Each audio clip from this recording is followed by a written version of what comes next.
Boa noite, irmãos. Boa noite, irmãos da amada Igreja IPI da Vila Xavier, a quem eu tenho tanta gratidão e nesse momento muita saudade. Eu saúdo a todos os irmãos da igreja e aqueles que possam estar acompanhando as mensagens, as programações da igreja via internet, via canal, né? Eu saúdo com a paz do nosso Senhor Jesus Cristo. Saúdo com muita saudade de vocês.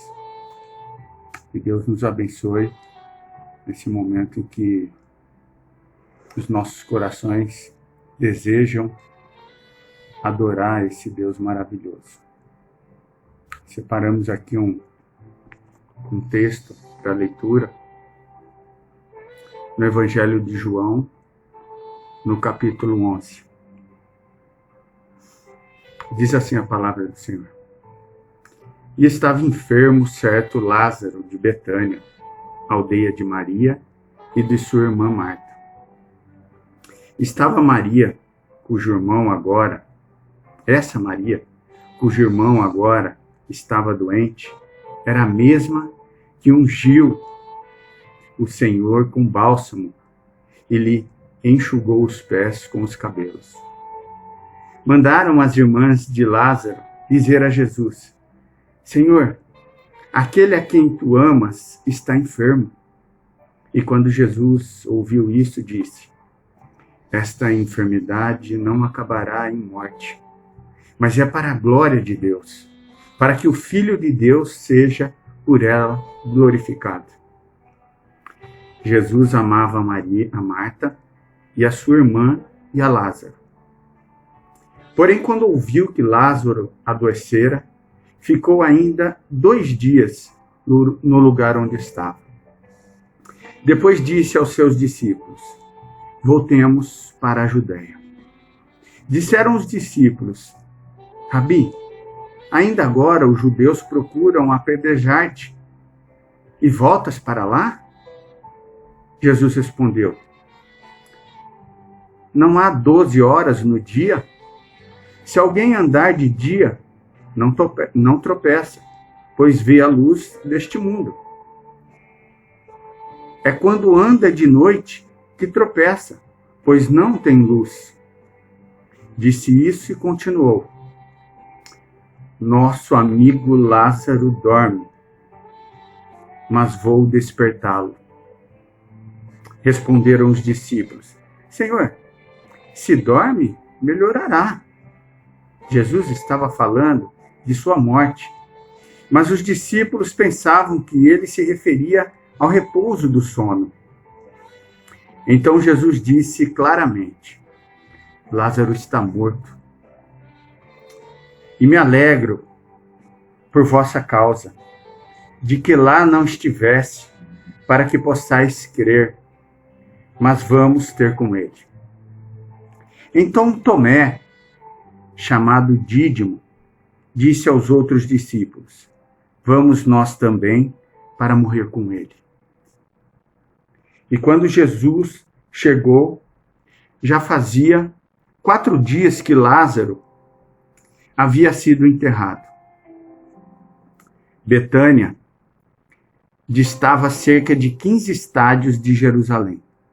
E muitos judeus tinham vindo visitar Marta e Maria para consolá-las acerca do seu irmão. Ouvindo Marta que Jesus vinha, saiu-lhe ao encontro. Maria porém ficou em casa. Disse Marta a Jesus: Senhor, se tu estivesses aqui, meu irmão não teria morrido. Mas ainda agora sei que tudo o que pedires a Deus, ele te concederá. E disse Jesus: Teu irmão ressurgirá. Respondeu Marta: Eu sei que ressurgirá na ressurreição, no último dia. E disse Jesus: Eu sou a ressurreição e a vida. Quem crê em mim, ainda que esteja morto, viverá. E todo aquele que vive e crê em mim, nunca morrerá. crês isto? Disse ela: sim, Senhor, creio, que tu és o Cristo, o Filho de Deus, que havia de vir ao mundo. Depois que ela disse isso, voltou-se e chamou Maria, sua irmã, em particular, dizendo: o Mestre está aqui e te chama. E quando Maria ouviu isso, levantou-se depressa e foi encontrar-se com Jesus. Ora, Jesus ainda não tinha entrado na aldeia, mas estava no lugar onde Marta o encontrara. E quando os judeus que estavam com Maria em casa e a consolavam, perceberam quão rapidamente ela se levantara e saíra, seguiram-na, supondo que ia ao túmulo para chorar ali. E quando Maria chegou ao lugar onde Jesus estava e o viu, caiu-lhe aos pés, dizendo: Senhor, se tu estivesses aqui, meu irmão não teria morrido. Jesus, vendo-a chorar, e também chorando os judeus que com ela vinham, comoveu-se profundamente em espírito e perturbou-se. Perguntou ele: onde o pusestes? E responderam: Senhor, vem e vê. E o versículo 35 diz assim: Jesus chorou. Jesus chorou. Então disseram os judeus: vede como ele o amava. Mas alguns disseram: não podia ele, que abria os olhos ao cego, fazer também que este não morresse? Jesus, comovendo-se profundamente outra vez, dirigiu-se ao sepulcro. Era uma gruta como uma pedra posta sobre ela. E disse Jesus: tirai a pedra. E disse Marta, irmão do morto: Senhor, já se cheira mal, pois é o 4º dia. Então Jesus lhe disse: não te disse que, se creres, verás a glória de Deus? Tiraram então a pedra, e Jesus, levantando os olhos ao céu, disse: Pai, graças te dou porque me ouviste. Eu sei que sempre me ouves, mas eu disse isso por causa da multidão que me rodeia, para que creiam que tu me ouviste. E tendo dito isto, Jesus clamou em alta voz, dizendo: Lázaro, vem para fora. O morto saiu, tendo as mãos e os pés enfaixados e o rosto envolto em lenço. E disse Jesus: desatai-o e deixai-o ir.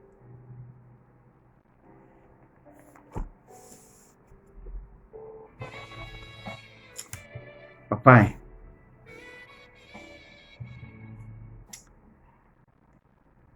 nós queremos aqui, pela graça do Senhor e no nome de Jesus, colocar esse culto, esse momento em que nós, juntos, nos organizamos e virtualmente estamos tentando louvá-lo, bendizê-lo, engrandecer o teu nome, como igreja, Pai. Nesse momento tão especial que o Senhor nos permite, diante das circunstâncias tão difíceis que estamos enfrentando, diante das dificuldades que muitas vezes têm se apresentado, novas dificuldades que têm se apresentado para nós como igreja, mas também grandes oportunidades de levarmos o teu evangelho e testemunharmos do quantas maravilhas o Senhor tem feito e fez por nós. É em teu nome que nós nos reunimos nessa noite, Pai. Em teu nome. E, ó Pai, a gente sabe que nós não temos os valores necessários para chegar à tua presença, Deus. mas o fazemos isso em nome de Jesus, Pai, em nome do Teu Filho, esse mesmo Jesus, que agora há pouco a gente leu, esse mesmo Jesus que se importa com a gente, esse mesmo Jesus que chora, que nos ama e que não poupará esforços para estar próximo de nós, independente de todas as circunstâncias. Pai, é no nome desse nosso Senhor Jesus Cristo que nós queremos entregar esse culto ao Senhor, Pai. Os louvores, as palavras, as orações, as nossas ações, Pai. Queremos te dizer o quanto nós te amamos, ó Deus, e somos gratos, porque aquém dos nossos valores, o Senhor um dia desejou estar com a gente e nos resgatou. Obrigado, papai. Obrigado em nome de Jesus.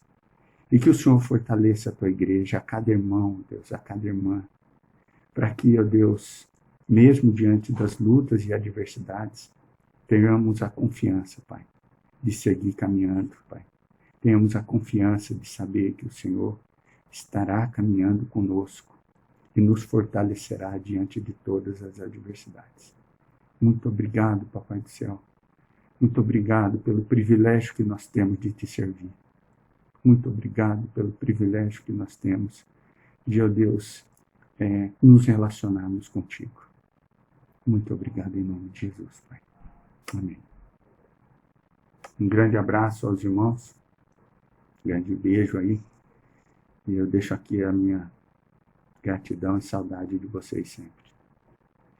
Deus abençoe a todos. Amém.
Descansarei, pois sei que és Deus.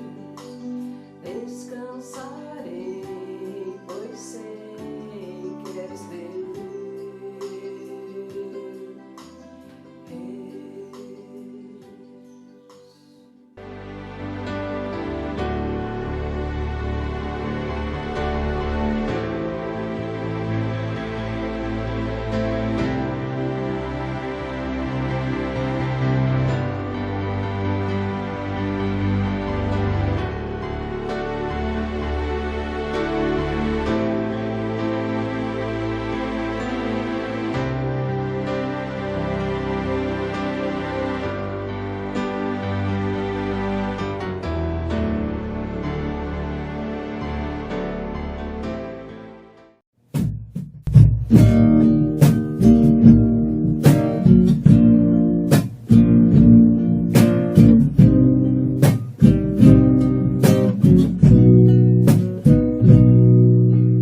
Deus está aqui neste momento. Sua presença é real em meu viver. Entregue sua vida e seus problemas. Fale com Deus, Ele vai ajudar você. Deus te trouxe aqui para aliviar o seu sofrimento. É Ele o autor da fé, do princípio ao fim, em todos os teus tormentos.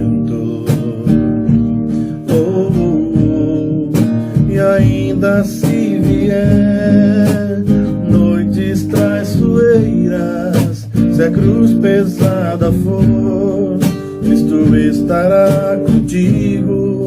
O mundo pode até fazer você chorar, mas Deus te quer sorrindo.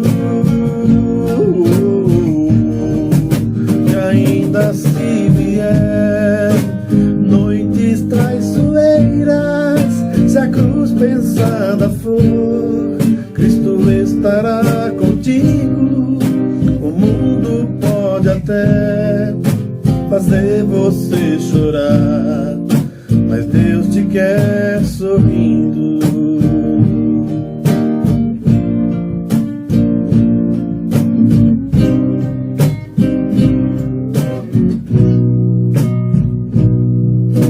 Seja qual for o seu problema, fale com Deus, Ele vai ajudar você. Depois da dor vem a alegria, pois Deus é amor, não te deixará sofrer. Deus te trouxe aqui para aliviar o seu sofrimento. É Ele o autor da fé, do princípio ao fim, de todos os teus tormentos. E ainda se vier noites traiçoeiras, se a cruz pesada for, Cristo estará contigo. O mundo pode até fazer você chorar, mas Deus te quer sorrindo. E ainda se vier noites traiçoeiras, se a cruz pesada for, Cristo estará contigo. O mundo pode até fazer você chorar, mas Deus te quer sorrindo. Sorrindo. Graça e paz, meus irmãos e irmãs, que a graça e a bondade do Senhor esteja com você, abençoando a sua vida, abençoando toda a sua casa. Na mensagem de hoje eu gostaria de refletir sobre um problema que todos nós temos, que é o problema de a gente pensar que não somos merecedores das bênçãos de Deus. O que é um pensamento genuíno, porque à luz da palavra de Deus, ninguém é merecedor da graça e da bondade de Deus. Mas é exatamente isso que a Bíblia nos ensina também, que a graça de Deus é um favor imerecido. E nós vamos ver esses favores imerecidos da parte de Deus para com a família, onde essas pessoas recebem bênçãos de Deus e até milagres da parte de Deus por conta não dos méritos, mas da misericórdia do Senhor. Então eu vou estar lendo um texto de Gênesis capítulo 30, versículo 22 e 23, que vai estar trazendo para nós o contexto de uma situação em que vive essa família, que diz o seguinte: lembrou-se Deus de Raquel, ouviu-a e a fez fecunda. Ela concebeu e deu à luz um filho, e disse: Deus me tirou o meu vexame. Vamos orar ao Senhor e pedir na graça de Deus para que Ele possa nos iluminar nessa noite e trazer edificação e fé aos nossos corações. Oremos. Pai amado e querido, gostaria, Senhor, de pedir Tua graça e bondade para mim e para os meus irmãos, para que nesta hora da mensagem, à luz do Espírito Santo, que, Senhor, faz entendermos as Tuas verdades, desça sobre nós nessa hora. E esses textos, Senhor, eles se tornem para nós revelação, se tornem para nós conhecimento, transformação e aumente a nossa fé. Te peço isso, Senhor, em o nome de Jesus, que o próprio Espírito fale conosco agora, Pai. Amém. Amém. Nesse texto que eu leio, ele está ali dentro de um contexto maior que você conhece muito bem, que é a história de Jacó. Jacó, depois de ele ter enganado o irmão dele, ter enganado o pai dele, ele precisou fugir da ira do irmão e foi para a casa do tio dele, Labão. E lá chegando, ele se apaixona pela sua prima, a Raquel, só que aí por conta dessa paixão que ele tinha por Raquel, ele é obrigado a trabalhar 7 anos. E assim como ele foi uma pessoa que enganou o irmão e o pai, ele foi enganado por Labão também. Labão, em vez de, depois dos 7 anos, entregar a Raquel, a qual era o objeto do amor de Jacó, na verdade ele entrega a filha mais velha, a Lia. E depois das noites de núpcias, da semana, que geralmente era uma semana de casamento, aí sim que ele entrega Raquel, cobrando mais 7 anos de trabalho. Então agora Jacó, ele se vê com 2 mulheres, e essas mulheres vão ter um drama na vida delas que vai ser o foco da nossa meditação. Essas mulheres vão ver um drama genuíno, autêntico, mas permeado também de muita futilidade. E nós vamos entender o porquê. Nessa história, nós começamos a entender, a partir do capítulo 30, versículo 1, que Raquel tem um profundo ciúme da sua irmã, e esse profundo ciúme da sua irmã, ele era um pouco injustificado, porque, na verdade, Jacó não amava a irmã, não amava a Lia, amava a ela, a própria Raquel. Mas o que acontece nesse momento é que, por conta do desprezo que Jacó tem para com Lia, Deus ele fecha o ventre de Raquel e ele é obrigado a se deitar com Lia para ter filhos, porque uma das coisas mais importantes que existia na antiguidade era o homem procriar, ter filhos, e principalmente para as mulheres que não tinham filhos, elas viviam envergonhadas. Por isso nós vamos ver também essa situação aqui de Raquel nessa questão. E aí Lia começa a dar filhos. Ela deu 7 filhos a Jacó, né? Inclusive entre esses filhos tem ali o Judá, que vai ser aquele da casa onde vai nascer a pessoa de Jesus Cristo, o Messias de Israel. Ou seja, então também era propósito de Deus que nascesse realmente filhos a Lia. Mas esse fato de Lia começar a ter filhos foi o que criou o ciúme a Raquel. Ela não tinha o ciúme do amor de Jacó por Lia, porque na verdade não existia esse amor. Jacó ele meio que desprezava totalmente Lia, porque ela não tinha tanta beleza quanto a Raquel tinha. Mas esse ciúme começa a corroer o coração de Raquel, e nós vamos ver no capítulo 30, versículo 1, que Raquel ela se angustia a tal ponto, por conta desses ciúmes. O texto diz: vendo Raquel que não dava filhos a Jacó, teve ciúmes de sua irmã e disse a Jacó: dá-me filhos, senão eu morrerei. Tal foi a angústia que ela teve, a ponto de ela até exagerar. O texto fala de que senão morrerei. Claro que isso é uma hipérbole, mas para trazer tamanho da angústia do ciúme que ela está tendo por conta de não gerar filhos. E ela pede a Jacó para fazer isso, e aí Jacó ele sai com uma resposta raivosa, dizendo: estou eu no lugar de Deus para dar filho a você?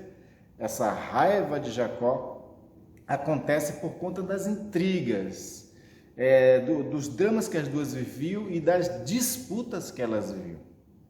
Porque o pedido dela não é tão injustificável assim, porque uma vez que Jacó, ele era um homem da promessa de Deus, o homem que Deus estava se utilizando para criar aquilo que vai ser, os 12 filhos das casas de Israel. Este homem, ele é um profeta. Este homem, ele é um intercessor. Este homem, ele tem contato com Deus, e ele já teve realmente muitos encontros com Deus. Então Raquel confia nessa relação que Jacó tem com Deus para pedir para que ele seja o intercessor dela, para que ele dobre o joelho, para que ele faça jejum, para que ele faça alguma coisa e clame ao seu Deus, o Deus que prometeu para ele muitas coisas lá no encontro onde ele teve em Betel. Então ela tem justificativa para pedir isso dele, e parece que ele não estava fazendo isso. Ela mesma tem que se dobrar diante de Deus, ela mesma tem que começar agora a crer nesse Deus, ela mesma agora tem que começar a buscar esse Deus, porque o Labão, o pai dela, era um adorador de outros deuses.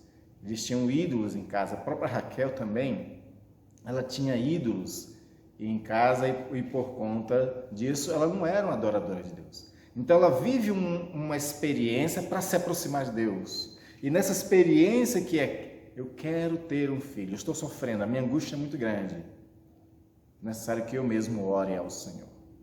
E aí por isso que no nosso texto vai dizer: lembrou-se Deus de Raquel, porque ele foi quem fechou a madre dela, ele que não deu condições para que ela tivesse filho e fosse estéril. Mas diante do clamor dela, Deus se lembra dela. Mas enquanto isso não acontece, Raquel faz uma campanha, porque ela tem o objetivo de agariar estima social, Ou seja, ela, enquanto uma mulher casada, que não tinha filhos, ela era envergonhada na sua sociedade. Ela não tinha o prestígio de uma mulher casada com filhos. Não era bem visto mulheres casadas sem filhos naquela sociedade. Esses dias eu estava assistindo o filme da história da rainha Elizabeth, a primeira, a Elizabeth a Virgem, como ela ficou sendo conhecida. E uma das coisas que aparece nos dois filmes que houve a continuidade, um feito em 98, o outro feito em 2007, o que mais aparece no filme é o fato de que os seus conselheiros queriam obrigá-la a casar para ter filhos. E por conta de muitas situações, ela sempre se nega ali a casar com aqueles pretendentes, e ela fica nesse conflito com os seus conselheiros sempre. Porque ao longo de toda a história, sempre foi assim a visão a respeito das mulheres, que as mulheres elas tinham que casar, as mulheres elas tinham que ter filhos. E principalmente nesse período aqui de Jacó, era necessário para ela ganhar estima, o respeito da sociedade, ela ter filhos. Precisamos compreender que isso era uma mentalidade e cultura daquela época. E por conta disso, Raquel sofria porque ela não tinha essa estima da sociedade, ela não tinha esse respeito da sociedade. Ela diz no final do versículo 23 que Deus me tirou o meu vexame, porque antes de ela ter José, ela vivia em vexame, em vergonha, em humilhação diante dessas pessoas. E aí ela vivia esse drama e essas disputas com a irmã dela, né? E esse drama, ele era genuíno, mas no meio de um drama genuíno existe muito egoísmo e muita futilidade. Então você vê ali, por exemplo, no versículo 8 do capítulo 30 de Gênesis, dizendo o seguinte: disse Raquel, com grandes lutas tenho competido com minha irmã. Ela vivia essa competição com a irmã. Quando Raquel ela vê que não pode ter filhos, ela dá a empregada dela, a serviçal dela para Jacó ter filhos e ela poder dizer, através da minha empregada ter filhos. Foi a mesma estratégia de Sara. Lembra de Sara? Também usou do mesmo artifício, dando Agar para Abraão. Então Raquel ela faz isso, ela dá a serviçal dela para Jacó se deitar, ter filhos e ela, né, dizer que agora eu tenho filho, né, a partir desse artifício. E aí é interessante que Deus ele também fecha a madre de Lia por um momento, né? E aí como ela está vendo agora que Raquel está tendo filho através da empregada, e Raquel também vai ter o filho próprio dela, né, o José, como nós lemos no versículo 22 e 23, então ela também começa a ficar com esse ciúmes, também ela fica preocupada. Jacó já não se deitava mais com ela, e ela também oferece a serviçal dela também a Jacó. Então você vê essas futilidades, você vê todas essas intrigas que são, né, de um drama genuíno, mas onde está permeado de egoísmos, onde está permeado de falhas de caráter, está permeado inclusive de pecados no meio de tudo isso. Ou seja, esses egoísmos, essas futilidades estavam destruindo todo um lar. Essa disputa entre irmãs estava destruindo o lar. Toda vez que nós agimos com egoísmo dentro de um lar, nós destruímos também o nosso lar. Quando o marido é egoísta, ele distancia a esposa e ele deixa de trabalhar pelos interesses dela, ele deixa de dar atenção aos interesses dela. Quando os pais agem com egoísmo, eles deixam de também abençoar e dar o que os seus filhos precisam. Quando os filhos são egoístas, eles agem de certa forma como não se tivesse pai, desprezando, desonrando os seus pais. O egoísmo destrói qualquer lar. Esse lar aqui ele já não era muito saudável, mas no meio de todas essas coisas, Deus olha e resolve agir com graça. Ele age com graça para com Lia, que não era a mulher, a esposa amada. Ele age com graça para Raquel, onde depois ela pode ter filhos também. Ela teve 2 filhos, não é? Ele age com graça para com Jacó, que é uma pessoa que foi falha completamente no passado. Esse homem vai ter 12 filhos, não é? Ele vai ser um pai de muitos filhos, e a Bíblia sempre retrata muito bem essa questão de pais com muitos filhos, como nos salmistas, por exemplo. Os salmistas sempre falam muito bem dessa questão de os pais ter muitos filhos. E Jacó foi um homem abençoado nisso, e por conta de ter muitos filhos, era projeto de Deus aqueles 12 filhos para que ele pudesse, né, ser o pai da nação israelita. Ele vai receber esse nome, né, de Israel, e esses 12 filhos vão ser as 12 tribos da nação israelita. Era projeto de Deus tudo isso. Para uma família que não era merecedora. Essas bênçãos vêm para uma família que não merecia nada disso, né? Mas aí, diante de tantos esses conflitos, de tanto uso de artifícios, intrigas e esse drama genuíno que essas mulheres estavam vivendo, vem uma pergunta muito importante para nós sobre os conflitos das decisões. Quando é que nós devemos agir e quando é que nós devemos esperar em Deus? Porque muitas coisas acontecem nas nossas vidas e a gente não sabe se a gente tem que agir ou se a gente tem que esperar. Se Raquel tivesse tido paciência e esperado, não teria dado a sua empregada, né? Ela agiu. E a confusão é muito grande porque ela agiu dentro de um propósito que cumpriu-se o propósito de Deus. Ou seja, do filho da empregada veio um descendente que faz parte das 12 tribos israelitas, que está dentro daquele projeto de Deus para a nação toda. Então é muito confuso realmente a gente saber quando agir e quando esperar. uma possível solução para quando a gente deve fazer algo ou quando a gente deve somente aceitar a situação, está pautado principalmente na questão da fé e da confiança. Quando a gente tem que agir, é necessário agir com fé. Uma fé que é guiada sempre. Uma fé que ora ao Senhor. Uma fé que pede luz. Uma fé que pede do Senhor, dá-me, Senhor, o caminho que eu devo seguir. Quando nós pedimos com fé do Senhor, e Ele mostra, e quando a gente age por fé, nós estamos agindo corretamente. Mas, por outro lado, quando nós agimos somente por impulso, por empolgação, sem reflexão, sem colocar diante de Deus, a gente pode estar trazendo para nós prejuízos pessoais e nós possamos estar passando por cima da vontade de Deus. O Provérbios nos ensina que a gente pode fazer plano, mas entrega esse caminho ao Senhor. Entrega esses planos a Deus para que Ele possa abençoar. E Ele vai dar a confirmação, porque nós temos o Espírito de Deus em nós. E o Espírito de Deus, Ele testifica com o nosso Espírito todas as coisas que é necessário. Nós precisamos ter essa fé, ter essa confiança. Quando é que nós devemos esperar? A gente deve esperar em confiança no Senhor. E a gente só deve esperar quando realmente está fora do nosso alcance certas coisas. A gente pode agir quando as portas estão abertas, quando as condições são nos dadas por Deus. Mas quando não existe todas essas condições, quando está fora do nosso controle, então nós esperamos. É assim que nós temos que começar a pensar quando agir e quando esperar.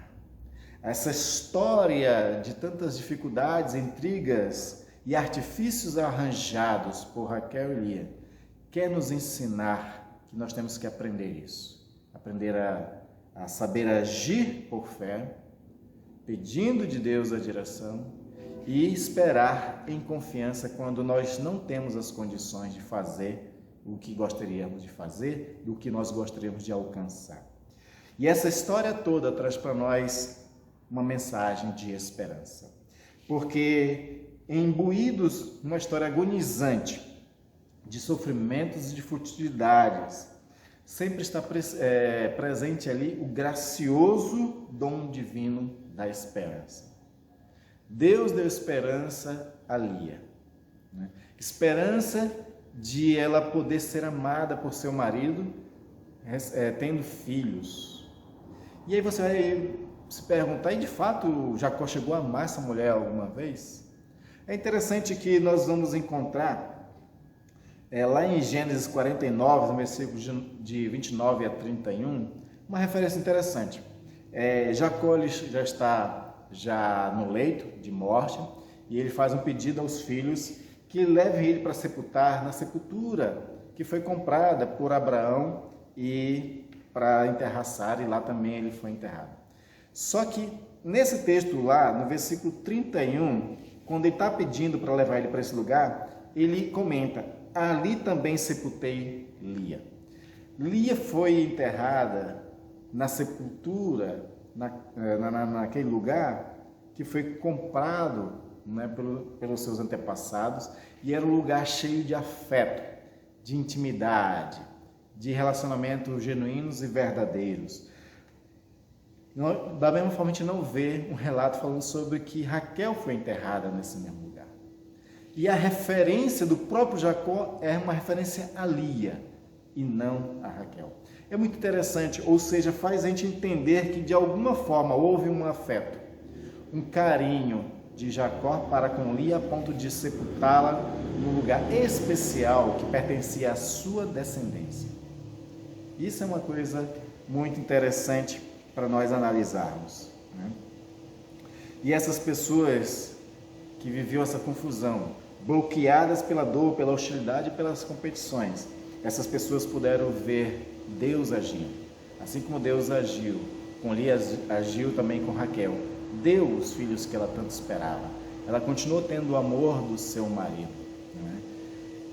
E Deus abençoou a vida do próprio Jacó. Ou seja, tudo isso faz com que a gente mantenha sempre a esperança no Senhor, tendo o entendimento de que para a nossa vida não seja cheia de tanta confusão, para que a gente não viva esses dramas envolvendo egoísmo, futilidades, interesses próprios, que a gente aprenda a confiar no Senhor, agindo, com fé diante da direção de Deus e esperando em confiança quando nós não temos os recursos.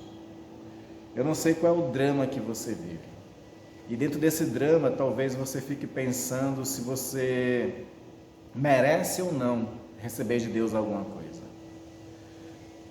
O que fica dessa família tão confusa, cheia de tanto problema, é que, de fato, a gente não merece nada. É por graça, é por misericórdia.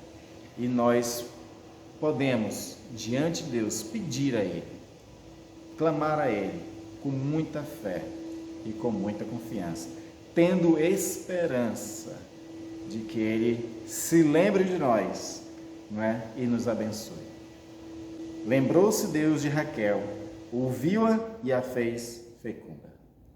Que Deus também abençoe sua vida, que Ele se lembre de você, que Ele ouça as suas orações e atenda você, prosperando você e trazendo sobre você aquilo que você tanto espera no Senhor.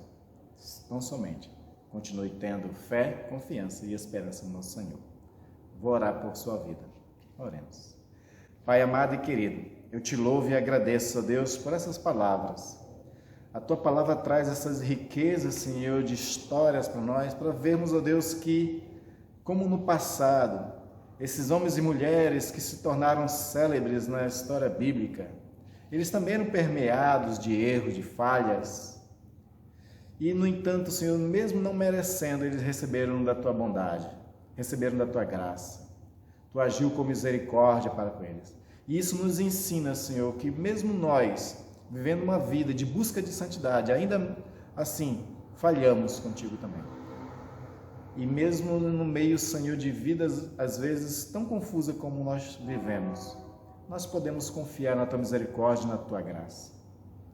É claro que tu espera de nós vivermos uma vida santa, mas não é isso, Senhor, que faz agir a nosso favor. Na verdade, é a tua graça. Na verdade, é a tua misericórdia. E nós te somos gratos por isso. E é nessa graça, nessa misericórdia, nessa bondade sem fim, é que nós esperamos, Senhor, que tu ouça, Senhor, nossas petições e atenda ao nosso clamor. Assim, Senhor, nós confiamos em ti. Abençoa o meu irmão e minha irmã, Senhor, que confia em ti. Abençoa meu irmão e minha irmã, Senhor, que conta com a tua misericórdia, que espera, Senhor, que o seu clamor seja ouvido e que a resposta venha. Porque ela sabe, Senhor, que não é por mérito, é por graça. E atende essa pessoa. Te peço isso em nome de Jesus Cristo. E para a glória desse Senhor Jesus Cristo, que já te louvo e agradeço. Porque, Senhor, nós sabemos que tu responde em sabedoria. E na tua sabedoria tu sabe o que é melhor para cada um de nós. No mais, Senhor, fica conosco. Senhor, que a cada manhã a tua graça se renove sobre nossas vidas. Que a cada manhã nós possamos, ó Deus, começar a gozar da tua bondade. Provar e ver o quanto tu é bom, como diz o salmista. Faz isso, Pai, em nome de Jesus Cristo. Que a graça do nosso Senhor Jesus Cristo, o amor de nosso Deus e amado Pai, as consolações do poderoso e precioso Espírito Santo esteja com você, meu irmão e minha irmã, e abençoe toda a sua casa, abençoe tua semana e abençoe-o até a vinda de Cristo Jesus. Amém.